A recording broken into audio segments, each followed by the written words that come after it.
What's up, everyone? Welcome to the Power Play with CJ. I just want to focus in on the Los Angeles Kings struggling. They are right now 21st in the NHL standings. They've lost 3 straight. They're 2-5-3 in their last 10, and are not looking like the reigning champions at all. They got a big game tonight in Tampa. Then they're in Columbus on Monday before they go back to Staples Center for a homestand.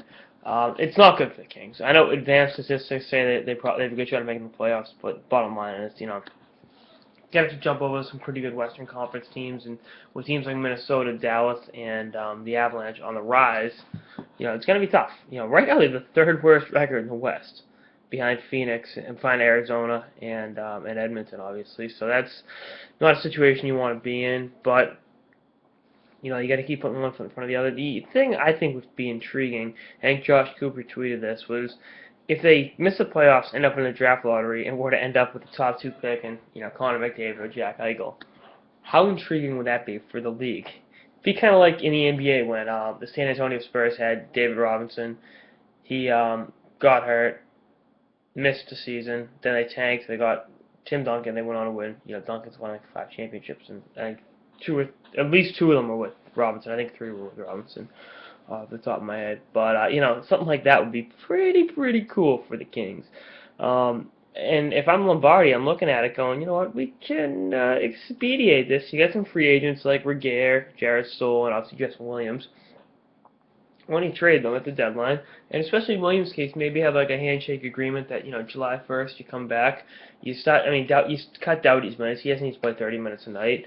You kind of, oh well, whoops, we missed the playoffs. Whoops, we really did bad down the stretch, and then you end up with the possibility of adding a McDavid or an Eichel would be intriguing and something that could be really beneficial to the Kings in the long term. Personally, I think we've seen this team overcome adversity too many times to throw the towel in. But if I was Dean Lombardi, I'd be like, well. But they get an uphill battle to climb to make the playoffs. But if there's one team that can do it, we've seen this LA team do it before.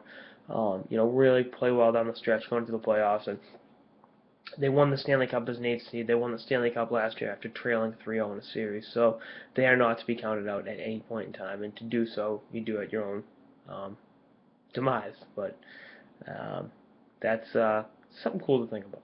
What it would look like if they were to tank it and get McDavid and Eichel to reload next year and be back contending for the cup. But even if they hypothetically go on a hot streak down the stretch and make the playoffs, they're a dangerous team. I mean, the season never really went right for them. Obviously, Mike Richards in the minors, Dustin Brown playing like shit, Slava Voinov being a complete and total scumbag, and hopefully going to jail for a long time. Their season never really got off the start it should have, and I think that hurt them. But we'll see. We'll see what happens. But we don't count out Daryl Sutter. Bottom line. Anyway, that's on this episode of the Power Play with CJ. Stay tuned for more episodes for the season and beyond. Later, guys.